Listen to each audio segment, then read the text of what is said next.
তৃণমূলে ছিল, কংগ্রেসে ছিল, তৃণমূলে গেল, আবার কংগ্রেসে এলো, আবার তৃণমূলে গেল, সেখান থেকে হালে পানি না পেয়ে শেষ পর্যন্ত বিজেপির জুতো মাথায় পা নিয়ে এখন রাজনৈতিক সংগ্রামে নেমেছে। নির্বাচন আমাদের কাছে ইধার কামাল উধার হওয়া নয়, এটা আমাদের কাছে আদর্শগত লড়াই। বিজেপিতে গেছে কি গোলওয়ালকারের আদর্শকে সঙ্গে নিয়ে নাকি?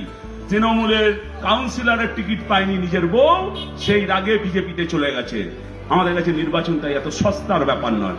আমি আবারও বললাম, আপনার না পাওয়ার যন্ত্রণাকে, তাকে আরো সেই লড়াইকে প্রতিষ্ঠিত করবার সংগ্রাম, আপনার রুটি রুজি জীবন জীবিকার লড়াইকে তাকে প্রতিষ্ঠিত করবার সংগ্রাম, আপনার দুটো হাতে কাজ, আপনার পেটে ভাত, তাকে প্রতিষ্ঠিত করবার সংগ্রাম। তিল তিল করে তৈরি করা, অনেক রক্ত দিয়েছি আমরা বামপন্থীরা এর জন্য।